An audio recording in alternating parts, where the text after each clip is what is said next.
I'm living his will. He's got me in his hands. I'm chilling, chilling, chilling with purpose.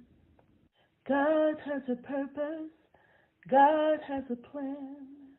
I'm living his will. He's got me in his hands. I'm chilling, chilling, chilling with purpose. Good evening, everyone, and welcome to Chilling with Purpose, the broadcast that rescues the heart and the mind. Excuse me, I am so excited this evening, but before I get to my excitement, let's do some announcements. And so this month is the Daughters of Zion Healed War and Love. It is being hosted by Elder Selena Jackson. It will be Saturday, June 28th at 10 o'clock a.m. It is a free event. The deadline has passed to purchase a meal. If you are just hearing about this and you are interested, I would encourage you to reach out to Selena or to Cameron, the caterer, to determine if there is room for you to still purchase a meal. But this is going to be June 28th. It's a Saturday at 10 o'clock. All the information is on this flyer. Also, here's a save the date. Oh, October 10th through the 12th. What you know about that? Surprise, surprise. all right. This guy looked familiar. He's our guest. What? Focus, Faith, and Fire. Y'all save this date. More information is going to be coming. And as we get more information, we're going to share it with you all, our viewing audience, and our historical viewing audience who watches this on the back end. But you're going to want to attend this event. It is Powerhouse Christian Fellowship, and also hosted by Power One Radio and Hope of Colorado. Three ministries in one hosting this phenomenal event. The leader of this is Apostle Stephen Baker. And so you'll see this flyer periodically circling around. But to get more information, I would encourage you to go right on to their page to get this information. All right, y'all, listen. We have the president and the first lady of Colorado here tonight. In the form of the Bakers. Because listen, I just feel like they should be holding a political position as well. Oh, wow. They already hold positions in the kingdom, but I just feel like they would make a great impact in this world. Because I could see, especially you, Prophetess Sonia, like, oh, so y'all didn't hear what I just said? Listen here, cabinet. This is not what we're doing today. And then I could see Apostle Baker saying, that's my wife. That would be Listen. But I believe y'all would just make great impact in the earth. So, and they are one of my favorite married couples. I enjoy watching them between the Bakers and the Jordans. They keep a desire for me to want to be married because, you know, there's some couples that you look at, you be like, oh, is that what I'm going to look like if I give it? Never mind. I don't want it. But when I see these two, and I really mean this, when I see these two, I'm like, okay, I can keep hope alive. I can keep hope alive because I see your love. You're not faking marriage. And believe me, y'all, it shows. I'm an observer of people, and some of y'all marriages need a little work. Be looking like you gotta renew the love, renew the fire. So I'm just excited tonight to have these two beautiful people. They have even made a difference in my life, and so I'm honored to not just be their brother and sister in the Lord. I'm honored to call them friend. They are people of integrity. Amen. They're going to tell you their story about being a blended family and what that looked like. So we're going to hear from Steve and Sonia Baker tonight. I'm excited because I already know that this is going to be good.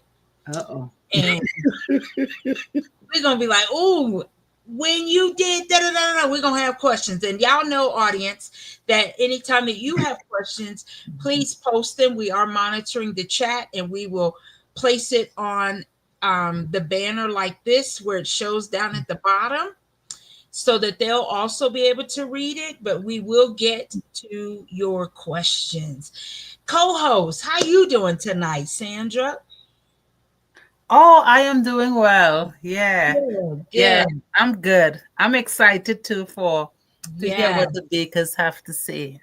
Me Yes. too. All right. Well, I should have popped me some popcorn because I feel like this is gonna be like watching a good movie. So y'all tell us your story, but please kick it off by letting us know how many years you've been married and how many children do you have? Okay. That's easy. And first of all, thank you for allowing us to come on your platform and speak to your viewers and speak to your audience. And thanks for inviting us. And we love you guys. And Chilling with Purpose. You know, I go back and sometimes I'm just getting off, or if I'm off, I'll hit the catch the replay, and love the chemistry. Oh, thank you. And I see television. Yes. I see television. You guys are good. Yeah. Hallelujah. Ladies are good. And Thank you. but Steve and Sonia Baker, we have been married 31 years. We have 32.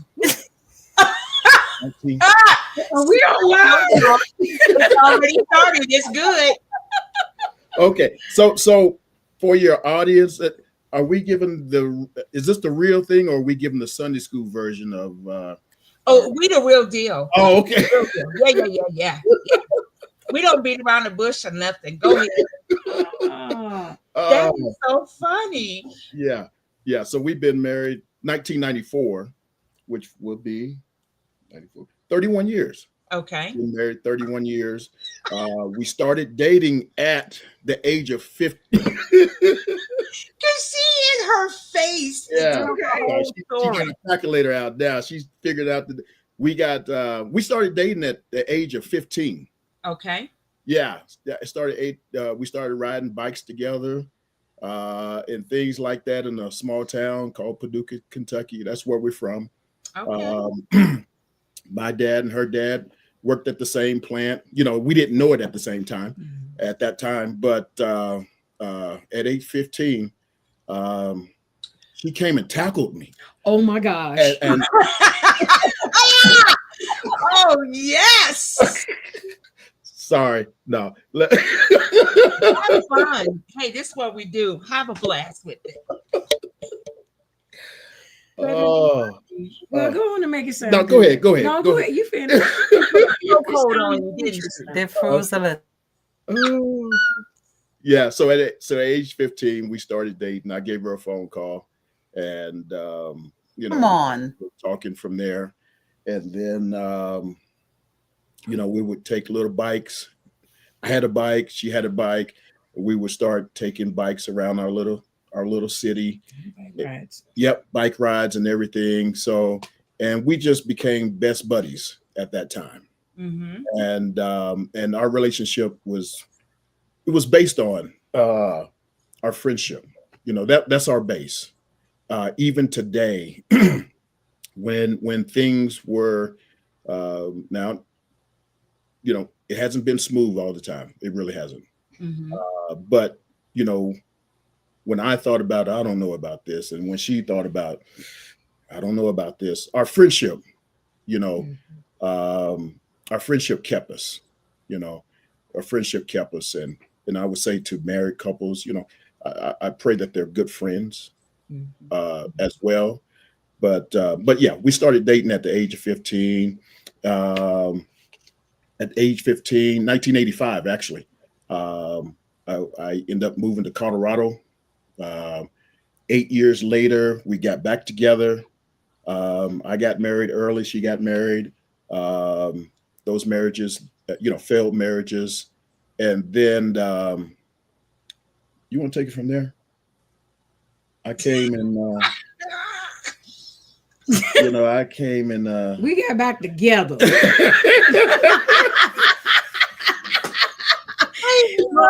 Yeah, we have to censor some of this. You want to take it back? You want? You don't show that much. So we're back together. So blended, since it is about blended. So basic. So with those, 3 children. Okay, so before, while we were riding bikes and before he left, I became pregnant. Okay. So we Our had a oldest child. Yeah. Together. So and so that was We fell off the bike. fell off the bike. And hurt yourself a little bit. And then you swelled up for about 9 months. Yeah. Swelling went down. Gotcha. Okay. Child number 1. Yeah. So when he moved to Colorado, got married, I stayed home, got married. I had 3 additional children. That makes 4 thus far. We're still counting. And then we came together, reunited again in 1993, married in 94. And then up until this point right now, so this is where we are. And then in 2000, what makes us even more blended, so we had the 1 child together, had 3 children from a previous marriage. Then when we reunited and married in 2004, 2004, we adopted a little girl right here in Colorado through different services. And then daddy wasn't finished. When I say daddy, God wasn't done and said, well, hey, let's go do this again. Birds, bees, and bikes. I love it. Oh, that's a book. That's what I was getting ready to say. That's a book. Yes. I love it. I love it. Sunday school version of the book. Yes. Yeah. And then God said, let's do it again. And so in 2009, we adopted twin boys. In 2004, we adopted a little girl here at Denver Human Services through Denver Human Services at 8 months.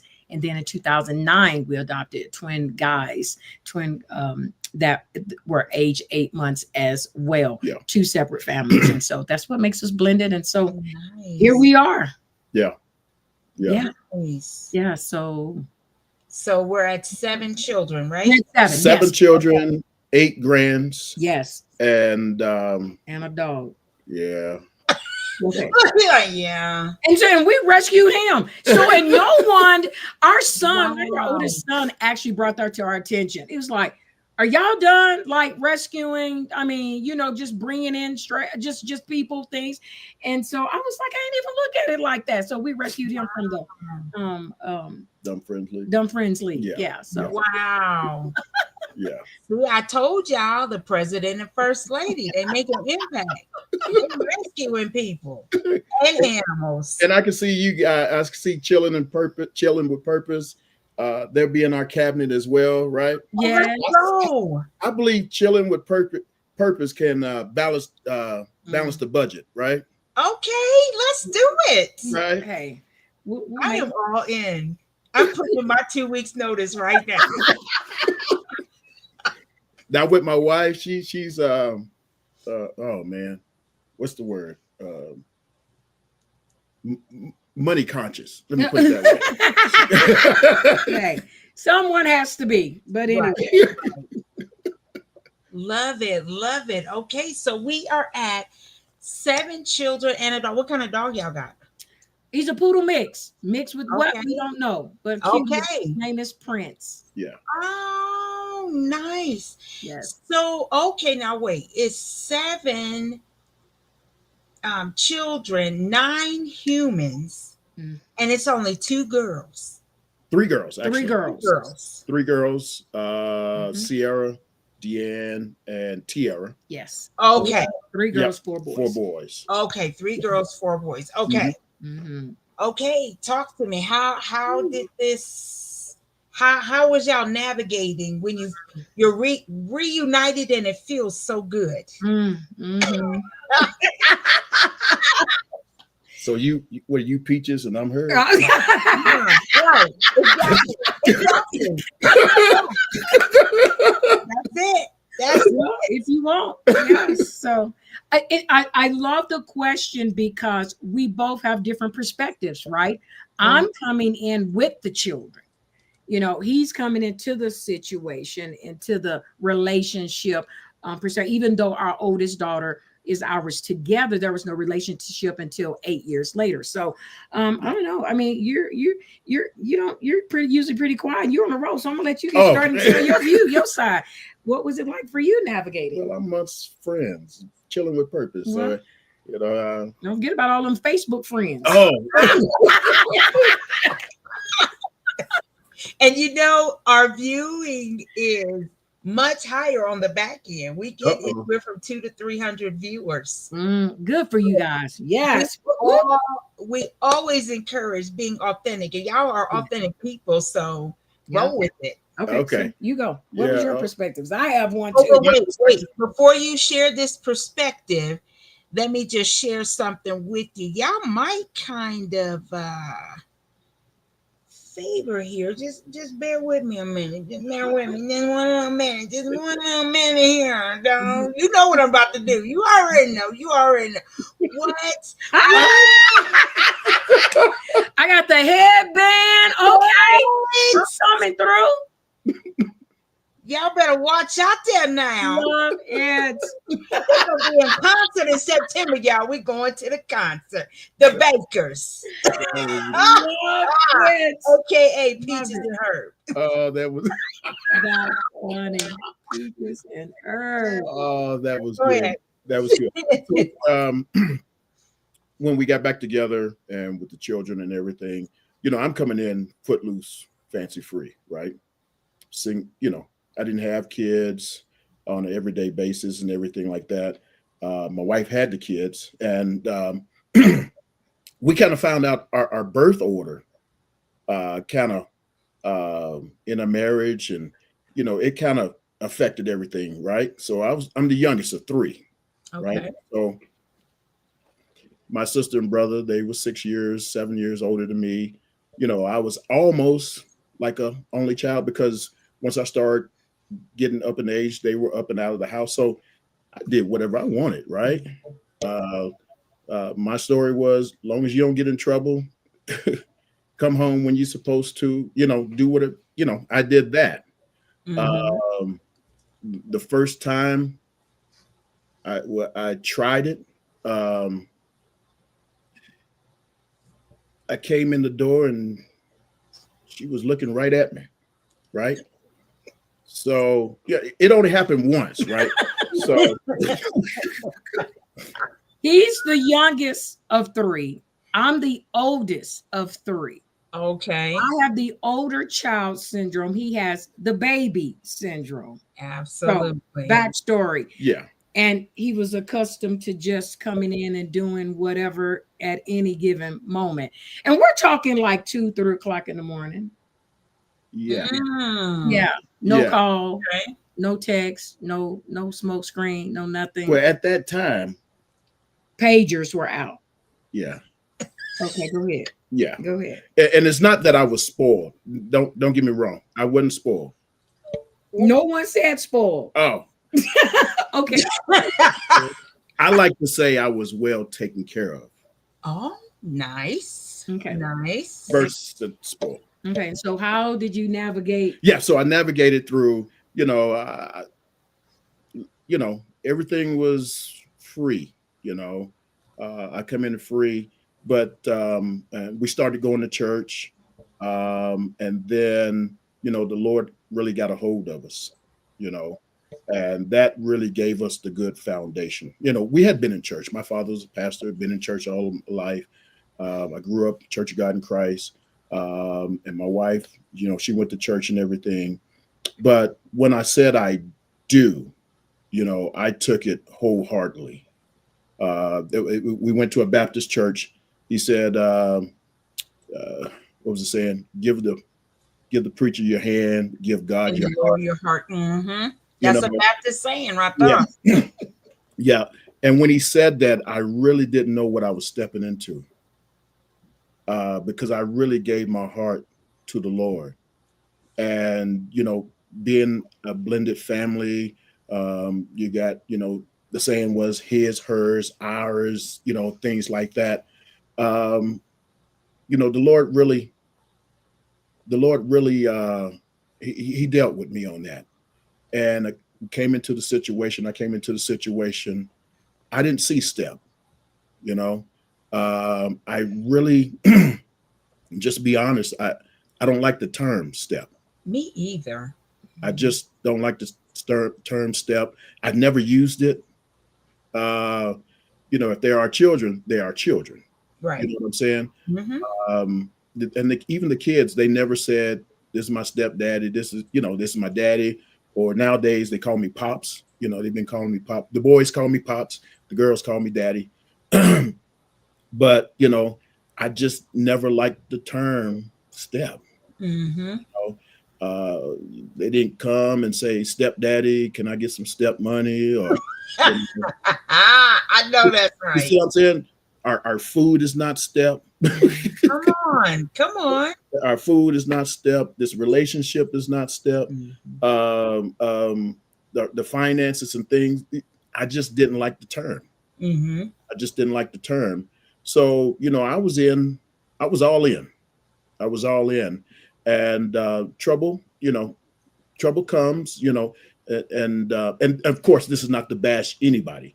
Kids do what they, Mm-hmm. they play mama against daddy, and Yeah. they play us against, their other parents and things like that. And the time when they go spend the summer and then they come back and seem like, okay, now I got to retrain them. We got to retrain them, and things like that. This is a big one. When I really knew, okay, I was in 1998, actually January 1998, I get arrested for spanking one of the children, right? Okay. Yeah, I get arrested for spanking one of the children. And I'm looking at 2 to 20 years, right? For this. Yeah, that's the Prophetess Jordan. I was like that too. Really? Let's put some clothes on it a little bit. Yeah, go ahead. So the reason why for that is that he spanked one of the children, but he left marks on them. Right. From that. Okay. And so he was at school, pulled his shirt off. There's marks. They're automatic reporters, Right. and so rightfully so, to that point. And Yeah. but nonetheless, it wasn't intentional. It's not like we were beating the children. Right, So that's right. Gotcha. Right. Yeah, Yeah, so- that was not the Yeah. intent at Mhm. all.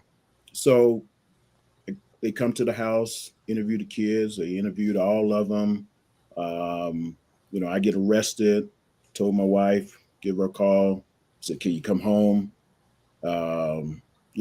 Wasn't too far from being off, but I said, "Can you come home now? Got a situation." She came home. They arrested me. Matter of fact, I was able to bond out because it was one of the last one to bond out that night. And just thinking that at that time is like, okay, I get arrested. The mom and dad go free. Now I got this record. It's like, there's no way I'm gonna stay in this. There is no. I'm just being honest. Mm-hmm. Just Yeah. being honest. It's like, oh no, this is not fair. I didn't mean any type of harm or anything like that, but it just, the devil just played with my mind. It's like, there is no way. I mean, I'm sitting in a cage, right? I ain't got nothing to think. Right. One guy asked me, he says, does William Refrigerator Perry, is he still playing with the Bears? I was like, oh no, I got to get out of here. Oh, that was the only break I had while thinking about this in the gym. He just came out of the blue and just I'm like, how long you been in here? Yeah. Yeah. Exactly. Oh no. Oh Mm, no. So mm. so after that, they call my name. I get out, and then you remember Reverend Barnett brought you, Mhm. and he took us home. And when she came, I opened the door on my way out. She gave me this big smile, a big hug, and then I said, "I can't leave. I can't go."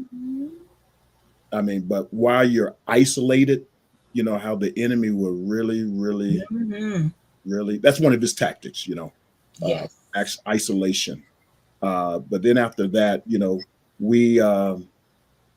we, we really got it going. We really got it going. I was, matter of fact, during the process, I was excommunicated out of the home for 6 months. Mm. I had to take these classes, anger management classes, and all through the thing that they wanted to do, they wanted me to do or wanted us to do as a family, and things like that. But we made it. Mhm. God saw fit. We had 2 households then, right, for 6 months, where the children were staying, where I'm staying. But God saw us through it. God saw us through it, and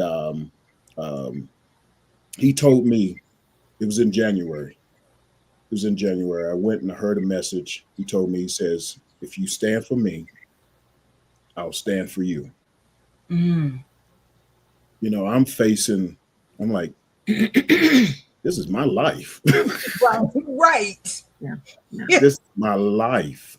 And just had recently, maybe the month December, I answered a call to ministry, right, Mm. 1997. And I held fast to that. And, long story short, they end up dropping the charges and things like that. But, those different things you had to navigate through our blended family process. You want to add anything to it? Yeah, yeah. Well, I mean, if I had to go back to, so this process, he answers the call to ministry December 1997, January 1998, that incident occurred, um, with the child. And then we're separated for 6 months. We're still together, but again, this have been in 2 separate She would come households. to the extended stay hotel, wherever I was, and see me. Yeah. And so it was really challenging, because even for me, so since we're here on this particular incident, really challenging for me, because I'm thinking the same thing. Oh, it's over. He is not staying with me. Having, he disciplined someone else's child, Mhm. trying to be a parent.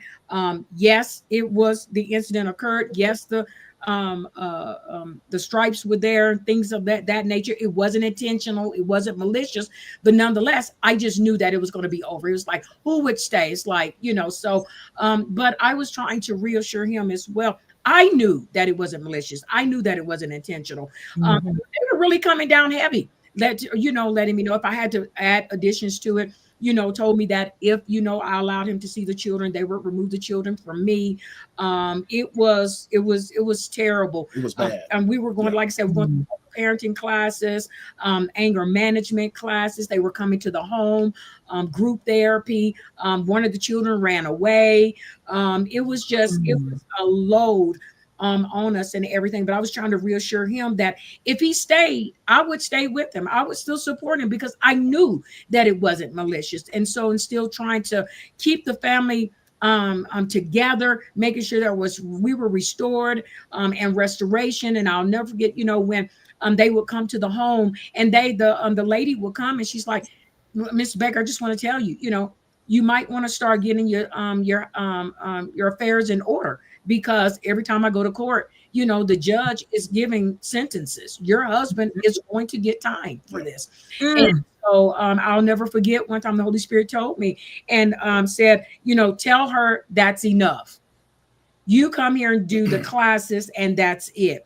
And I did. I told her, I said, please just stop coming, telling us what the judge is saying, different things like that. Just teach the classes. We're just going to trust God. This is not intentional. Just left it at that. And she continued to do that. Everything, but it was really difficult navigating that. I knew he was missing the children. They were missing him. I was missing him. I had a red van that had tinted windows on it, a Ford Windstar. Back in the day. And I would pull up at the grocery store, and he would park right beside me just to see the silhouette of the children in the car. Because I couldn't see him. I couldn't talk to him. Wow. That was the only way that I could see him. When she would go to it was Winn-Dixie. Winn-Dixie. Winn-Dixie. Go to Winn-Dixie. I would back in. She would tell me when she was coming in. I see him. I can see the silhouette through the window, Right. when they get out and go into the car, go into the store, and when they come out. That was only. And not to maybe try to stay here too long. This might be something for another time. Yeah. But he was also a deacon at the church. Answer the calling as well. We couldn't even go to church together. He would go one Sunday, I go another Sunday, because we couldn't even be in the same place at the same time. I was at risk of losing all of the children. Yeah. And so, but I tell you, the plan that God had behind that story. Yes. Yes, he dropped it, but it wasn't just like that. We were lawyered down. We were so lawyered down. They took our money and ran. Then we didn't have money. We borrowed money from an attorney. For an attorney. That didn't work out. And he was, and so, okay, so let me hurry up and just say this part, just because you got to know the whole story. So January of that year when all this occurred, American Airlines had a special. And so we were like, we're going to come to Colorado. This is even how we got to Colorado, y'all. Look, so we were like, we're going to go visit his mom in Colorado. And so it was like $100 round trip. It's 6 of us. Oh, great. Okay, well, there we go. We're like, we got 600. Let's go. We bought those tickets. This incident occurred. We were going to go see her July of 98. This happened January of 98, this incident. So during all this time, excommunication, all this with the children and everything occurred. We still have this trip in July coming, right? And so the time July comes, we don't have an attorney. We don't have any money. We have a court date up and coming. And I'm like, come on, let's pack. We need to at least clear our heads from things of that. He's like, I'm not going nowhere. He said, I'm the one that's facing 2 to 20, not you. I'm not going anywhere. And I was like, okay, I guess I understand, but I just wanted to clear our head. I believe God's going to work through this. But nonetheless, a friend of mine said, just start packing. So we started, I started packing. I never forget, he came in, he says, what are you doing? I said, I'm not going. And I was like, I know. And so I just kept packing. So July 1st, we woke up that morning. We're supposed to be here July 4th, right? July 1st, we wake up. He says, I've been praying. Go get the yellow pages. Some of y'all don't know nothing about that. But anyway, go get the yellow pages, find me an attorney. And so I said, okay. And he said, first of all, call the district attorney's office. And I was like, why? Because they're not going to see us. He said, call them anyway. Because I'd already asked them, would they talk with us, try to deal or something? They were like, no. He said, I've been praying, go call her. I called the district attorney's office. First thing she says is, do you have an attorney? And I said, no. And she said, bring me the paper. I'll see y'all at noon tomorrow. I was shocked there. Because, like she said, I had prayed and I said, Lord, turn me. Go talk to the DA. And she made the phone call, and just telling the truth. She like she said, she asked, "Do you have any representation?" I said, "We don't have any representation. We ran out of funds." The lawyer told us, he says, "We can't represent you anymore." So we had the documentation where we wasn't represented, and she says, "Yes, bring that on." And go ahead. Okay, so that's what we did. So it was one of our daughter's birthday, right? And so we had a slumber party, still trying to keep things normal, right? So we took 7 little girls and my husband and I up to the courthouse, and we go see the DA. And so there was this bench outside our office. So I had all the children lined up. Y'all sit right here. We're going to meet with this DA right here. I go in, and she says, we both go in while they're sitting there. She says, do you have your paperwork? And I said, oh, I left it in the car. And so he goes to go get the car. While he's away, she's talking to me like we best friends. And I'm like, you're trying to send my husband down for life. And so she says, I was thinking about going swimming at my friend's house, but look, it's going to rain. And I'm like, it is raining, you know. And then she's like, well, maybe have you seen the movie Godzilla? And I'm like, yeah, I took my children to see it at the drive-in, you know, and we're just chatting. When he walks in, he's like, oh, she done turned on me too. I said, they done got her too. I said, oh my gosh. So anyway, we're talking and I'm looking at him and he's looking at me like giving me the side eye. And I'm like, she talking to me, asking me questions. Right. Nonetheless, we go into her office and she's sitting at her desk and she says, Mr. Baker, she said, I appreciate you coming in. She said, but I already have a recommendation for the judge for you. And she said, I have everything. She said, because this case was very alarming, She goes on and she says, but after I really reviewed everything and saw everything that you put into it, her exact words were, I think this was a mistake. We looked at each other. Yes. And we were like, did she say? And I said, excuse me? She said, I believe this is just something that just happened that should have never happened. And we just booed right there. And we were like, Lord. months of this? Are you kidding me? And I was like, oh my God. And so I said, well, you know what? Look, I said, I don't know the order of law and stuff. And I said, but we have tickets to go to Colorado like tomorrow. Can we leave the state? She says, go ahead, enjoy your trip. She says, wow. Matter of fact, I'm going to contact the judge right now. She whipped around in that little chair. Just like that. Got on her computer, turned around and said, it's done. I said, what? She let us go. She said, enjoy it. She said, I can't do anything about your arrest, Mr. Baker. She said, but you are going to be on probation. But you know what? Enjoy your trip. Don't even show up to probation. Just send us $25 a month. We're dumbfounded. Like, did this happen? Okay, right? So. And we like, may the Lord watch between me. We out of there. Out. We are absent one from another. Unbelievable. So we're walking and we're leaving 7 children behind us still from the slumber party. And so we're talking. And so we're like, he's like, I guess I am going on the trip. But wait a minute. This was so we get her. So he used to work for Bank of America, right? In Atlanta. And so he had connections and always worked with Visa here in Colorado, right? So he had already told Visa in January, I'm coming in July. I just want to take a look at y'all's systems if you don't mind, right? So okay, we good. So that meeting's all set. We get on the plane. I'll never forget it. I looked back at him and I said, we are not moving. Why I said that, I don't know. We never talked about moving to Colorado. You couldn't have paid me to move from Georgia in the 90s. So anyway, we get there. The next day, we get here to Colorado. The next day, he has a meeting with Visa. I take him over there and I go in. I said, go and make this quick and come on back out. I don't talk, discuss, nothing else. He goes in, comes back out, and he says, they want to hire me. Who? What? I was like, no way. Long story short, before we can get back to his mom's house, the supervisor called her supervisor at home. The VP, yeah. And called his mama's house, talking about 3 interviews. Excuse me? You know, but God had to do some work on my heart about that. Long and short, this was July. On a Saturday. Wow. And so I said, we had just bought a house in Atlanta too. And I said, do they have a relocation package? He's like, no, they don't. I said, I know we're not moving. We just bought a house. We can't afford it. We don't have no money. No, we're not doing this, right? Okay, so nonetheless, he has 3 interviews over the phone. They said, we're going to fly you out one day. Last interview, yada, yada, yada. I'm like, you're going to go through the process. You know, good for you. You deserve it. Yep. You know, just talk to him, but we're not moving. He comes back. And he says, you're not going to believe this. They do have a relocation package.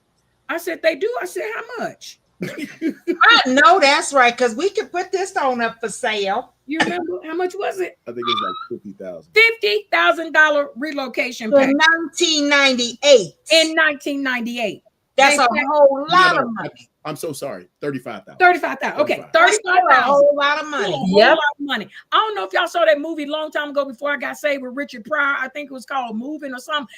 It don't matter. And they messed up his house, but they tore up all of his stuff in that moving van. So long and short, they came and packed up our house. They flew us out on house hunting trips. They paid for babysitters. They gave us cash. They put us up in corporate housing for 4 months. Wow. They flew our automobiles out here. They paid for our tax tag and title, paid the closing costs on the house that we sold, paid the closing costs on the house that we bought.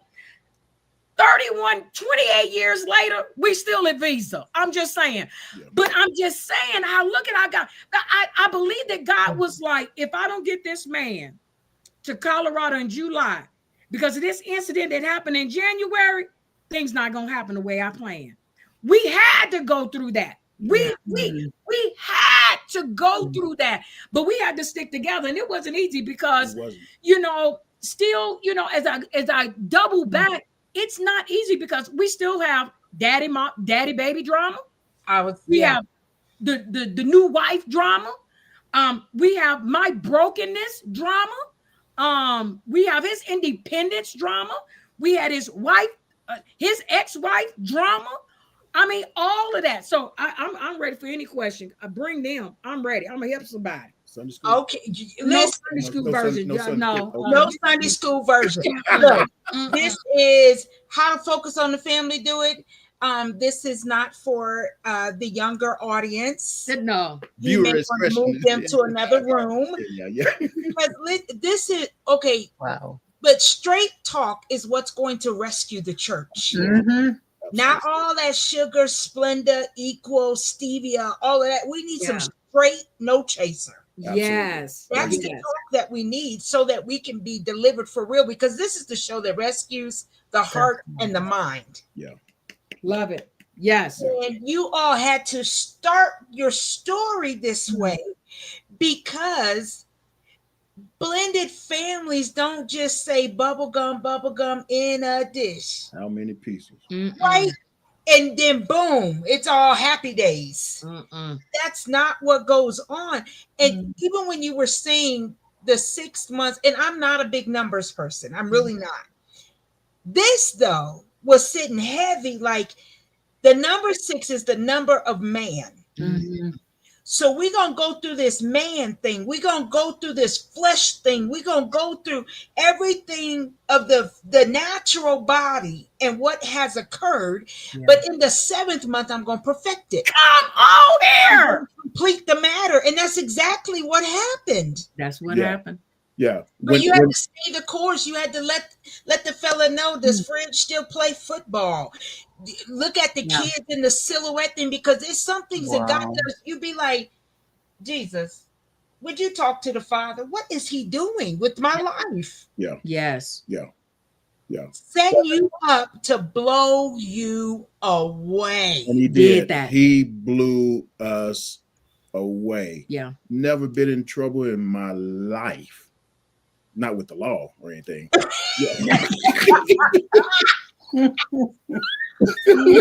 Saint Stephen.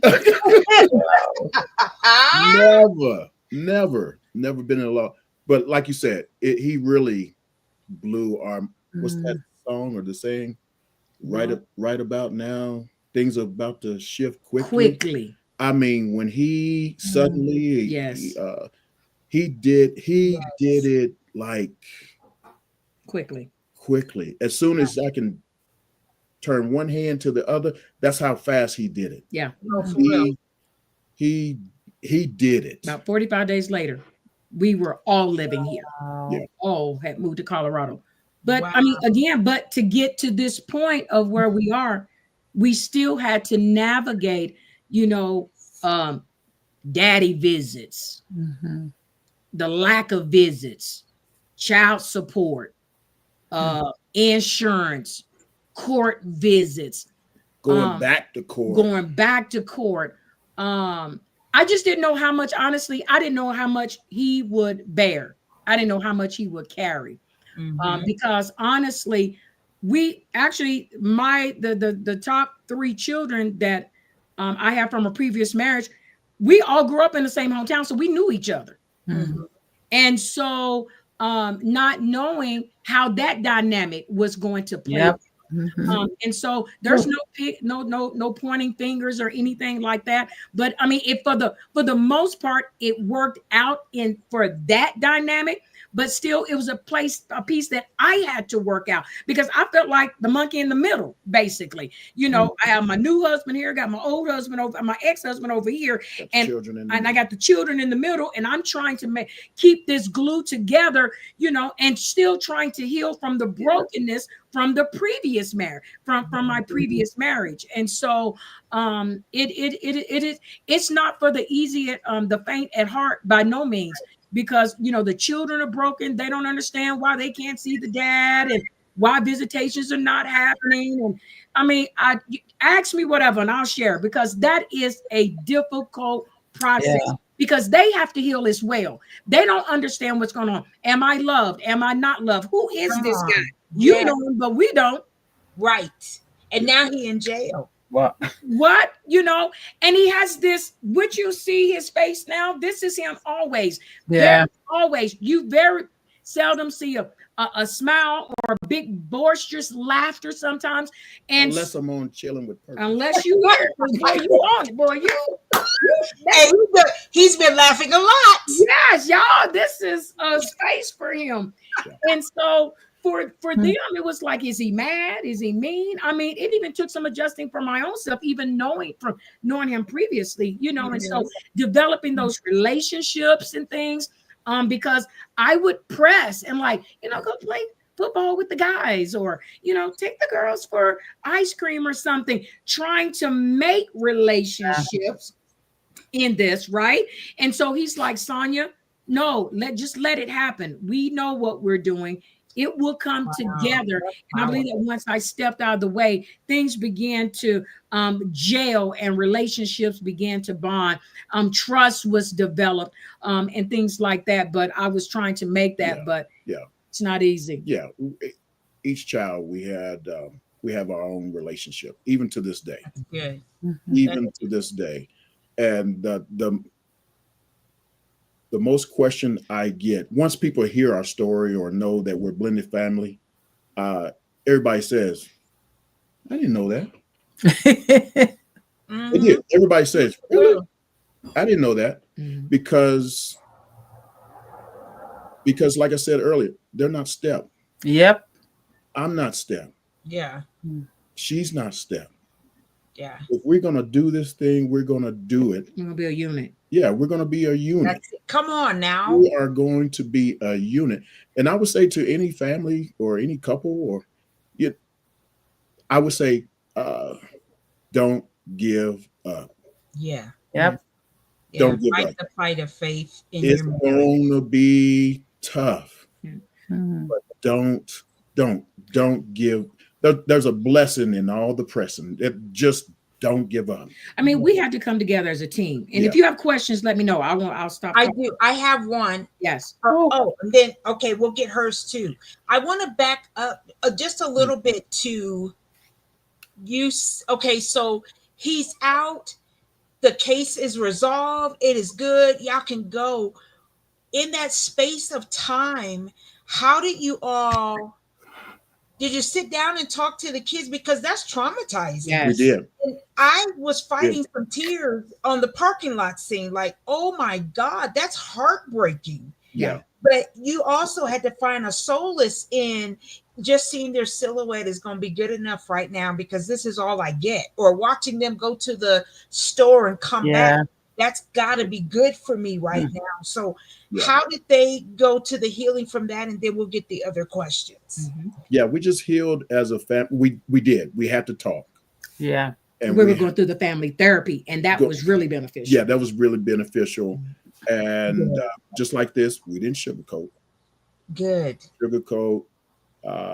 It was all transparent. And then, even years later, one of the children, they didn't really understand it then. they asked me, what happened when all those people kept coming to the house and da da da da. And we just kind of had real talk as an adults, you know. Because they were probably like 6, 7, 8, 10. Okay. Yeah. Around that time. Yeah, they were young. Yeah. Mhm. They were young. They were young. Yeah. And during that time, we talked. We talked. We stayed together. Cried, We apologized. Yeah, apologized. That's Hugged. beautiful. And through the whole thing, we stuck true to our character. Mm. And we stuck true to, well, I really believe when God said, if you stand for me, I'll stand for you. Come on. I really didn't know what that meant, but I was too scared not to. Right. And even to this day, I am still too scared not to. Oh my God. Not to put all my trust in Him. Now that's just one story. Right. But I want to add this: the child that was involved in this incident, to this day, he still remembers a lot of it, and to this day, when you have 7 children, got to count backwards. Their ages: 36 years old. He will still to this day say, I know Pops didn't mean it. Pops is my guy. He's always there for me. Pops, I admire you. Pops, it is the relationship that developed out of that. I could not have molded that better coming out of this situation. Yeah. Actually occurred. Yeah. And so our prayers that, we're just so grateful that we've all healed. I pray that we've healed from it. It's not come back up. No one's mentioned, anything else, but yeah. I mean, to this day, everyone thinks that, we've grown up, we've married, we've had the children together, and that's the grace of God, of how we carried and how family is God's idea. Mm-hmm. And if we do our best to try to live the life the way God wants us to live it, family is so important. It is so important. And the devil, he's hitting the church. Not to go away from the story, he's hitting the church at the hardest place where it hurts the most, and that's breaking up our families.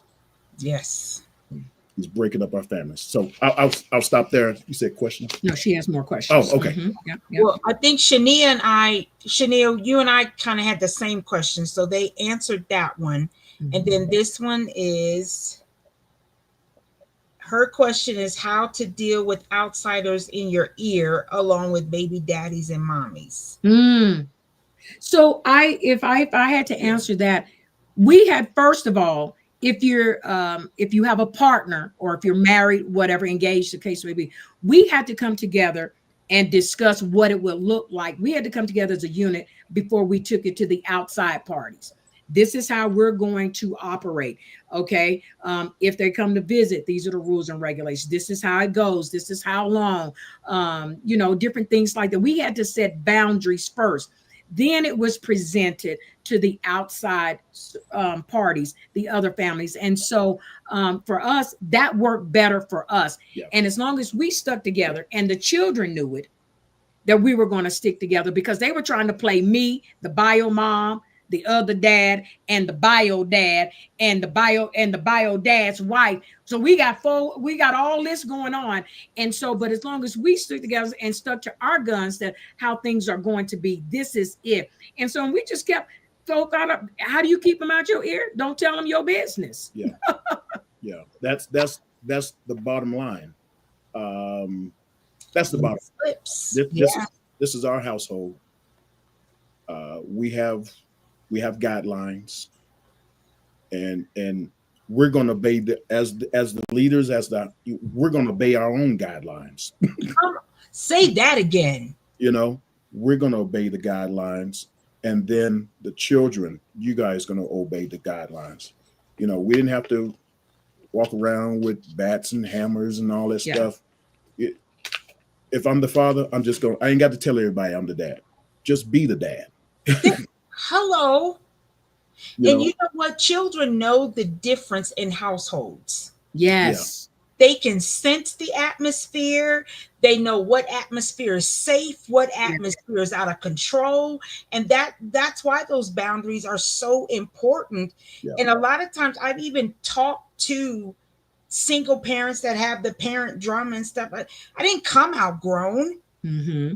My parents divorced. I know what it feels like as a kid. Yes. To come from a divorced environment. And I know how I felt. I know what stuff looked like. Yeah. And then you have a relationship with God. I don't have to have gone through everything I went through to hear from God on what happens. But that is so powerful that you said you obey your own guidelines. And there wasn't this dipping and then come back up, then dip again. No, this is how we doing it. Yeah. Y'all know how we doing it. Mm-hmm. So let's go. Absolutely. You mind if I go back a little bit as far as guidelines and things like that? You know, at the very beginning, my wife would get phone calls, and all of a sudden she comes out. From the bio dad. She comes out, It sounds like a science project. That's a movie too, like a robotic science movie. Bio dad. Yeah, she would come out, hurt, crying, spirit broken, and things like that. And was like, now this was before we got married, I believe. Yes, before we got married. Mm-hmm. So we had to set some guidelines then. Yeah. It's like, okay, if we're going to be together, don't let anybody talk to you in a certain way. Come on. Well, that's what you told me. Right. Because I couldn't handle it. That's right. Okay. Right. You're right. So, yeah. You spoke life to me. Yeah.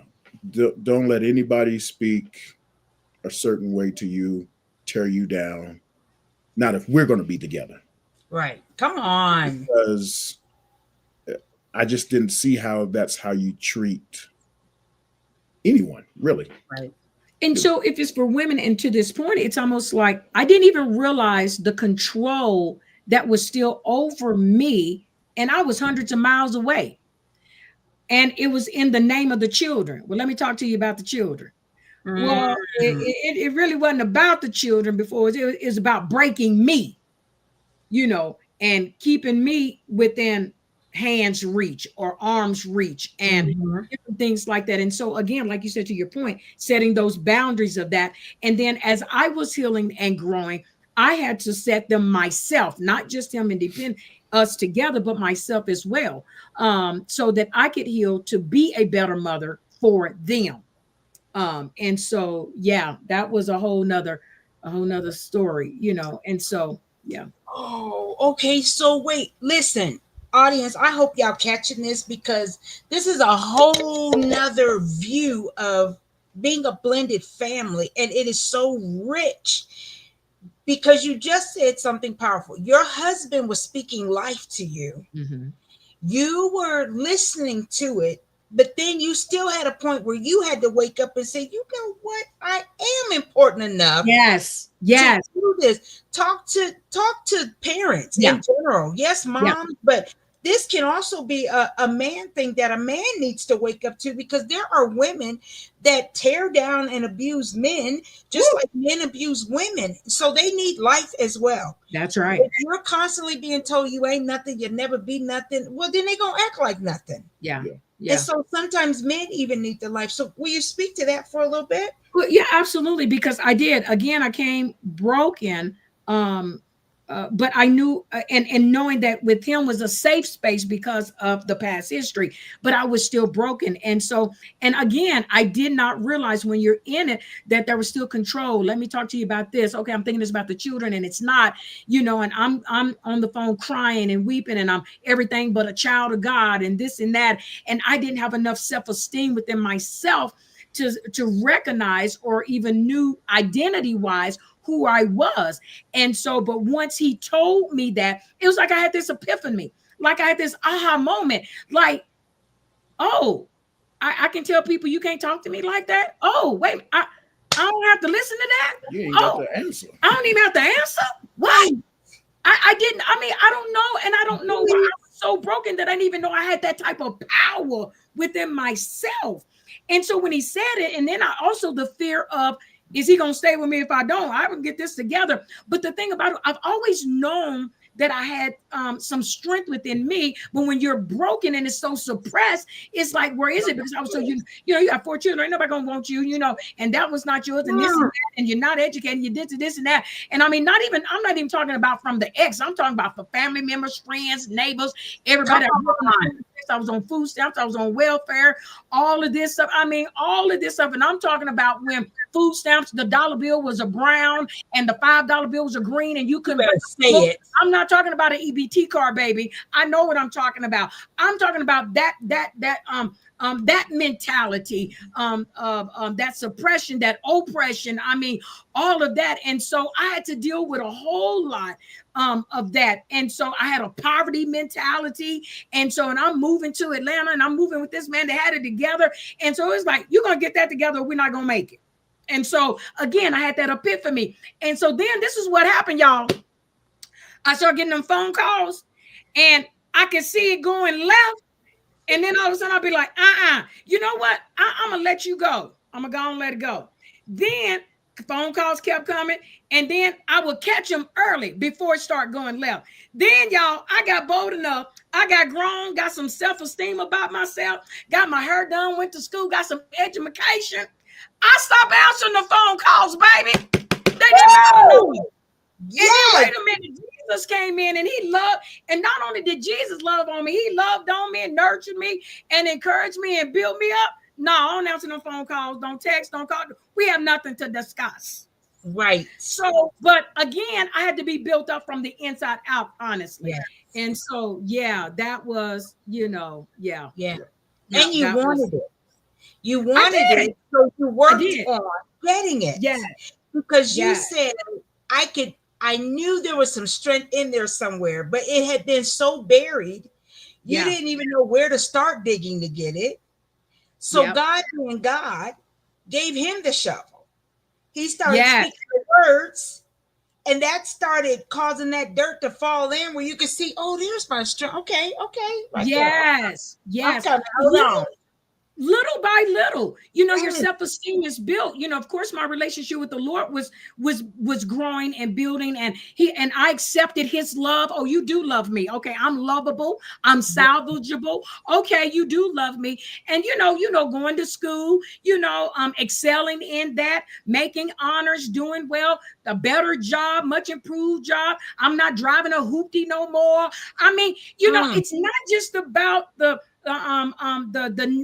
natural, the tangible things, but those are things, those successes in life do build you as you move on. And that's where it was, but that part. But we ain't even got to the adopted part on how that process. But anyway, but navigating with the children and things like that, it's something, I mean, especially when, like you talked about the households. We run things different over here. We have the boundaries. We doing homework. We doing chores. We operating as a family. We operate as a unit. What happened in this household, stay in this household, yada, yada. You go there for the summer, and it's just fun and good. It's kicks and giggles. Mm-hmm. Come back, and we got to we got to, we do we do everything. Before we even get to the house, be like, we talking in the car before we even get home. Like, exactly. I need you to remember your address and what we do with this address. Yes. I remember, and it kind of just happened recently as well. But I remember even with Genesis, what'd you say, Bio Dad? Doing just not cool stuff.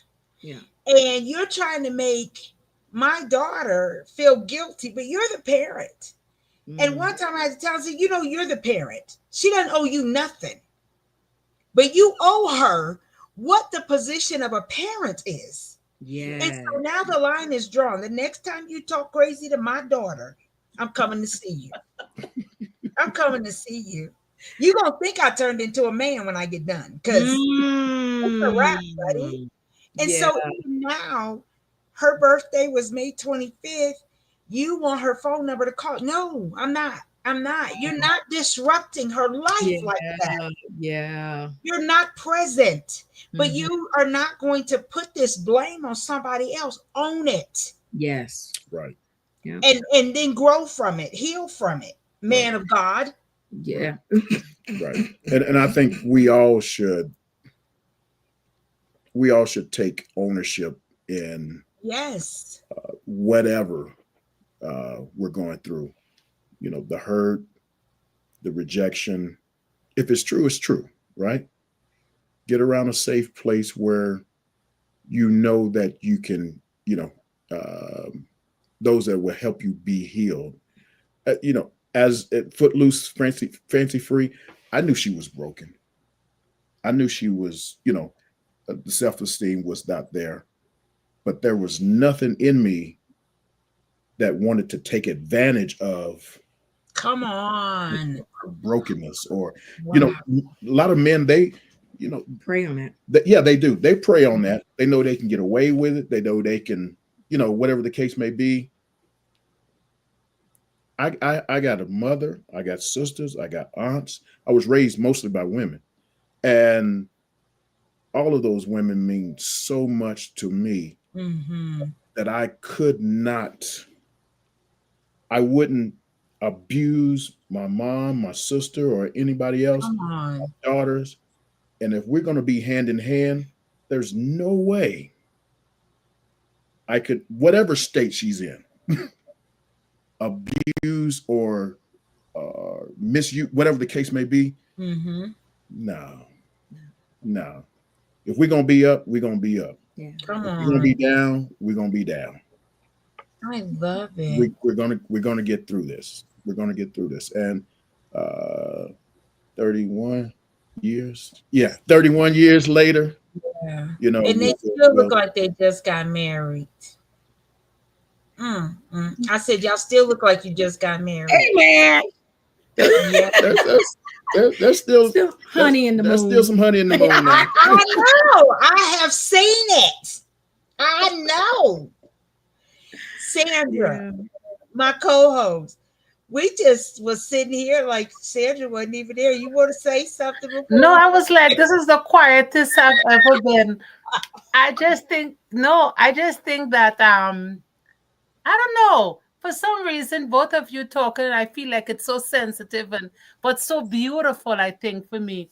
And just listening to how you love her and how you love the kids, and just the journey that you all were in, and when that temptation comes, how you all basically overcome it, because so many times people quit in the struggle.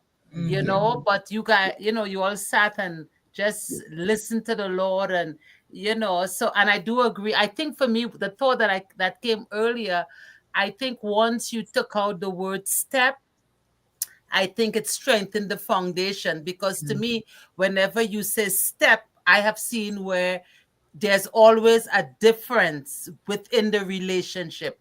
Compared to when you just say those are your children. Like I have sisters, all of them, I call them sisters. I have never called my sisters and them like step sisters or anything like that. They are my sisters. Right. And I think when you do that, to me, it establishes a foundation to me that cannot be broken. That's how I see it. But when you say step, I don't know. I just feel there's always, I have observed there's always a separation where either the kids feel like if you're married and you have kids, they think they are sometimes better than the other kids. Well, these are my parents. And then you are just the added. You know what I'm saying? So but when you establish that they are not step, then it I don't know. To me, there's the bond is greater than when you put that word step. So I just love I don't know. I think we need to have you all come back again and give I us was part thinking 2. the same thing. Yeah. Now, That's what I- mind you, it hadn't all been peaches and creams. There was some Oh, no. crying nights and No. arguing nights. You don't want to paint that story. Oh, Y'all no. didn't. You gave us a true story. Yes. You gave us authentic. Listen, but we still need a part 2. We have to check. Please check your presidential schedules. Yes. Yes, yes. So that we can make this happen again. And even if that's 2 or 3 months down the road, this is worth returning to because of the authenticity. And every time you all tell your story, whatever the topic of that story is, it's true. It brings a healing to people. It really does. It causes people to reflect. It causes people to have to get in touch with something that they encountered based off of what you said. Like, where am I in this? What am I doing in this? So that's awesome. Amen. I mean, because we would love to. I mean, Absolutely. I'm such a big advocate about regarding adoption and foster and learning about that and you know, the good, the bad, the ugly, the ups, the downs, the ins, the outs of all of that as well. Love to be able to share some of that and other things that we had to navigate as far as education with the children and discipline with the children. What did that look like? Being the one coming in, you know, and you know, we've heard this term, "you not my daddy," before. How we dealt with that, those types of things. So Think we ever did we ever deal with that? Only once. Really? It only happened once. It was said to me, but it wasn't said to you. Oh, okay. Yeah. I was going to say I don't remember and it that. never happened again. It never happened again. I didn't remember that. So so but thank you. This It's healing for you too. Yeah, you getting teary eyed. It was beautiful. Oh, that's my right. Yeah, the dust. Yep. I feel you. Sandra, you're ready to say something. What was that? Oh, I was now thinking, I know people are always doing books, but I was just thinking, have you all ever thought about doing books like a book on just family?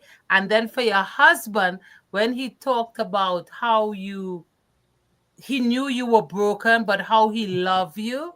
I think you should do a book like that because so many men don't know how to love their wife when they are broken. Yeah. I think that will be something beautiful for them to really see how to love her, you know, how to speak words to her, you know, so that she can become all that God wants her to become. Yeah. Thank you. Sandra, But it's oh, go ahead. Go ahead. But it's true in the Bible. It says when a man loves himself, he'll love his wife. I need to work on. I needed to learn how to love me. And also maybe this is probably about 10, 12, 15 years later, I asked God to show me my wife as he sees her. That snapped me up real quick, you know. Found yourself a good thing. Yeah, it did. Come on. And God comes to me. Yes, Lord. But I love that someone put bees, bikes, and something. I'm gonna need to take that. Yes. No, for real. Where'd you go? There's 3 of them. Bees, bikes, and something. I was trying to find that. Oh, there it is. Birds, bees, and bikes. I love it. Yes. Shoot for man 3. Let me copy that one. Yes. And you know, Sandra, when you said that, I had seen the book earlier, and I saw it though as a live book. Oh. This is what I mean by a live book, like how we're doing this right now. It would be like we are doing a live book, chapter 1. And you're talking what chapter 1 is. Matter of fact, even rewinding, like the person that, like, so let's just say your live book, you're looking at it in book form, but it's live. Yes. So most people have someone to do a forward. So here's the live version of the foreword. Here's the introduction to the book, but it's all live. Chapter 1, whatever that. That's cool. Birds, bees, and bikes. Chapter 2. We got to do that. Yeah. The silhouette. Yeah. Chapter 3. But it's live. Oh man, I kept seeing it. So when you said book, I'm like, oh my goodness, I love it. I know I'm out the box, but I'm going there. But I love it. Have you ever seen that before? Though a live book? No. Come on here. No. God ideals. I love it. I'm telling you, God is off the chain. And that's why I love him. Again, like some more. And I do that. I'll be like, and see, this is why I love you. Because we be having my head way out there. And I'm like, Jesus, you know, folks already think I'm crazy, but let's go. Hey, I love it. That's beautiful. That is so powerful. Yeah. We agree. Yes, I agree. I think we gonna work on that. Yes. That sounds good. Yes. And so that means it would be like a podcast potentially form where it's on and it's yeah, my brain is going now, but I'm gonna stop. We can connect and try to put these pieces together. I love it. I love it. Yeah, I love that it. would be Awesome. Yeah. Look, okay, just before we go, this should be I love chilling with the Bakers, and there's nothing you can do about it. Thank you. That was officially yours. Yes, Lady Baker. Shania, you started something. They the sister that a little bit of royalty, huh? When we went out, that lives in Texas. Oh, Yes. Okay. Yes. Yes. I like that. So, y'all, this has been so wonderful. We are going to have them back whenever it is permitted in their schedules. Listen, if they run for office, y'all need to vote for them. I'm trying to tell you. I don't care. If they run for any office in any part of the United States of America, and you can vote. I approve that message. I'm just saying. But wait a minute. Just before I came on, someplace in one of these little cities here in Colorado, the mayor, I think, whatever the political position, the man messed up. They kicked him out. The other guy, he just like regular people, but he was fighting for something. They just voted him right on in. Nice. And he's basically like your resident across, like how we chilling. Like, but he was so passionate. We got to vote Steve in. We got to do this. I love it. The man was like, I just realized, what have I gotten myself into? He cares about his community. Yeah, passionate. Yeah. Look, Shania said a vote for Baker is a vote for business. All right, let's do it. Yes. I like Shania. She on the road tonight. I know. Y'all are welcome. Thank you. You guys have blessed us. And to our viewing audience, y'all know how this ends. We love you. And there's absolutely nothing you can do about it. If I can say one more thing. You can. Yes, you can. Yes, Mr. President. Go right ahead. I want if you can ask your audience, run and go tell that. Run and go tell that. The Bakers, the blended family, better known as Birds, Bees, and Bikes. There you go. I love it. Oh, good night. Thank you. Bye-bye. Thank you. I love that book idea. God has a purpose. God has a plan. I'm living his will. He's got me in his hands. I'm chilling with purpose. God has a purpose. God has a plan. I'm living his will.